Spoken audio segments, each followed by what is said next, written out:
మనమంతా కూడా పవిత్రంగా జీవించాలి, పరిశుద్ధంగా జీవించాలి అనేది దేవుని చిత్తం.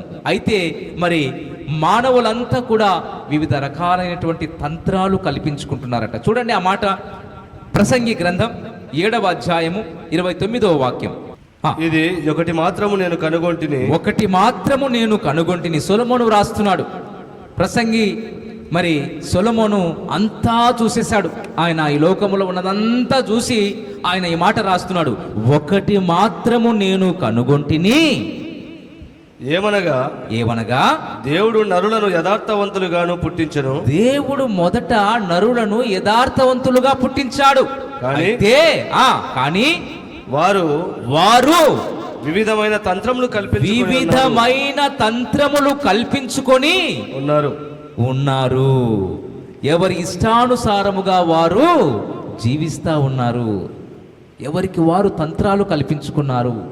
ఎవరికి వారు తమ జీవితాలను ఎవరి ఇష్టము వచ్చినట్లు వాళ్ళు నడిపించుకుంటా ఉన్నారు. దేవుడు మాత్రం మొదట మనల్ని ఏం చేశాడు? మొట్టమొదటిగా యథార్థవంతులుగానే పుట్టించాడు. కానీ ఈ మనిషి మాత్రము వివిధమైన తంత్రాలు కల్పించుకొని ఇష్టానుసారంగా జీవించి అపవిత్రులైపోతున్నారు. అంతేకాదు, చూడండి ఆది కాండము 6వ అధ్యాయము 12వ వాక్యం చూడండి. ఇక్కడ కూడా మనుషులంతా కూడా ఏమైపోయి ఉన్నారో చూడండి. దేవుడు చూసినప్పుడు వారి యొక్క హృదయములో ఉన్నటువంటి తలంపు అంతా కూడా ఏ విధంగా ఉందో చూడండి ఒకసారి. దేవుడు భూలోకమును చూచినప్పుడు అది చెడిపోయి ఉండెను. ఈ భూమి మీద సమస్త శరీరులు తమ మార్గములను చెరిపి వేసుకున్నారట. మొదట దేవుడు యథార్థవంతులుగానే పుట్టించాడు. అయితే ఎవరి ఇష్టానుసారంగా వారు జీవిస్తున్నారని సొలొమోను ప్రసంగి రాస్తా ఉన్నాడు.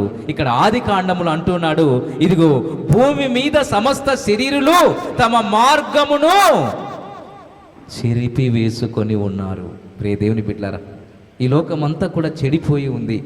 వారి యొక్క హృదయములో ఉన్నటువంటి తలంపు కేవలము చెడ్డది అని దేవుడు చూశాడట. అందుకే ఆనాడు దేవుడు ఏం చేశాడు? జల ప్రళయము రప్పించాడు. జల ప్రళయాన్ని రప్పించి ఈ భూమి మీద సమస్త మనుష్యులను నాశనం చేశాడు.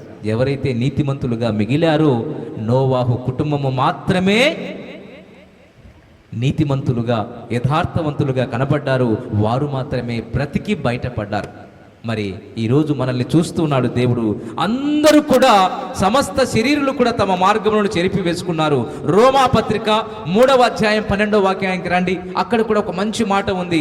ఏ విధంగా మనుషులంతా కూడా ఉన్నారు ఇక్కడ చూపిస్తా ఉన్నాడు. లోకము ఏ విధంగా ఉందో, మరి తమ జీవితాలను ఏ విధంగా అపవిత్రం చేసుకుంటున్నారు చూడండి. రోమా పత్రిక 3వ అధ్యాయం 12వ వాక్యం మనం చూసినట్లయితే, అందరూ త్రోవ తప్పి ఏకముగా పనికిమాలిన వారయ్యారట. ఏమండి, అర్థమవుతుందా ఈ మాటలు? దేవుడు మొదట మనిషిని తయారు చేసినప్పుడు యథార్థంగా పుట్టించాడు. అయితే తన ఇష్టానుసారంగా జీవించాలని ఆశ కలిగి, ఇదిగో సమస్త శరీరులు కూడా తమ మార్గమును చెరిపి వేసుకున్నారు. చివరికి ఏకముగా త్రోవ తప్పి పనికిమాలిన వారయ్యారట. మనం ఎవరినంటాం పనికిమాలిన వాడా అని? ఎవరినంటాం పనికిమాలినోడా? పనికిమాలిన దాన్ని ఎవరినంటాం? మాట వినని వారు, మాటకు లోబడని వారు, విధేయత చూపని వారు, అవిధేయులు, వీరంతా కూడా ఏమైపోతున్నారు ఇప్పుడు? అపవిత్రులు అనగా పరిశుద్ధత లేనివారు. నిజంగా ప్రియ దేవుని బిడ్డలారా, ఆనాడు అలాంటి పోకడలు ఉన్నాయి ఆది కాండములో, పరిశుద్ధ గ్రంథం, పాత నిబంధన గ్రంథములో. అయితే మరి నేడు చూసినట్లయితే ఇంకా దారుణంగా మారిపోయింది. ఈ సెల్ ఫోన్స్, ఈ సినిమాలు, ఈ సీరియల్స్, ఇంకా ఈ ఇంటర్నెట్, ఇవన్నీ కూడా ఈ నేటి ప్రపంచాన్ని, ఈనాడు మనిషిని ఇంకా అపవిత్రంగా మార్చేసింది. ఒకప్పుడు దేవుడు పాత నిబంధన కాలంలో చూసినప్పుడు వారి ఊహ అంతా కూడా చెడ్డది, అందరూ కూడా పనికిమాలిన వారని సమూలంగా నాశనం చేశాడు. అయితే ఇప్పుడు ఇంకా పరిస్థితి దారుణంగా మారిపోయింది. ఇప్పుడు పరిస్థితి ఇంకా దారుణంగా దిగజారిపోయింది. కారణం ఏంటంటే అందరూ కూడా అపవిత్రులుగా మారిపోయారు. ఒకప్పుడు వీళ్ళు పెద్దవాళ్ళు, వీళ్ళు చిన్నవాళ్ళు, వీళ్ళు గురువులు, వీళ్ళు తల్లిదండ్రులు అని గౌరవం ఇచ్చేటువంటి వారు ఈనాడు ఎంత దారుణంగా మారిపోయిందంటే పక్కన ఆడవాళ్ళు ఉన్నారు అన్నటువంటి మాట కూడా మర్చిపోయి భయంకరంగా దూషణలు, భయంకరంగా చెడ్డ మాటలు, భయంకరంగా తిట్లు, ఎవరిని పడితే వారిని ఏ విధంగా పడితే ఆ విధంగా తమ మాటల ద్వారా అపవిత్రం చేసుకుంటా ఉన్నారు.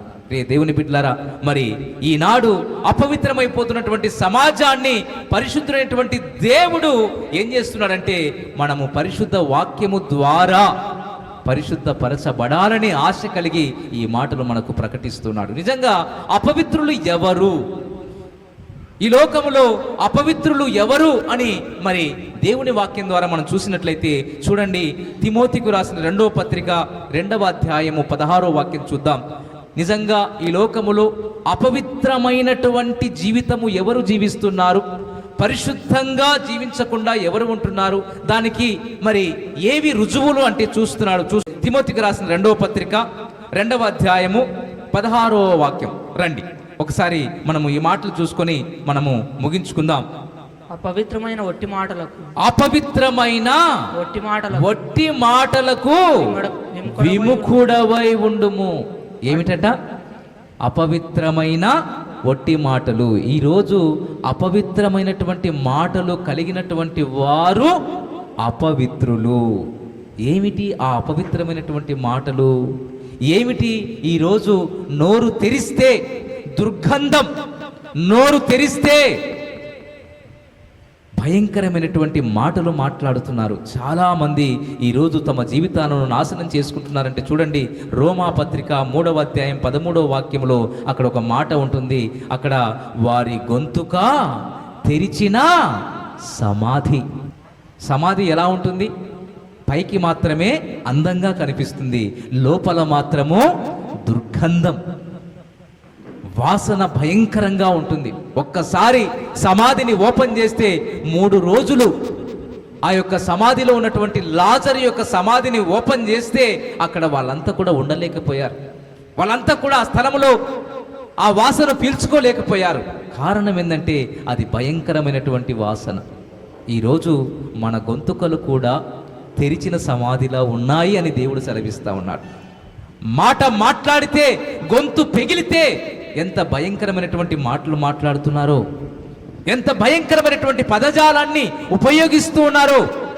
చాలా వరకు ప్రియ దేవుని బిడ్డలారా, ఈరోజు నోరు తెరిస్తే ఇదిగో ఈ సమాధి ఏ విధంగా దుర్గంధంతో నిండి ఉందో, గొంతుకలు కూడా తెరిచిన సమాధి అని దేవుడు సెలవిస్తా ఉన్నాడు. మరి మన మాటలు ఎలా ఉన్నాయి?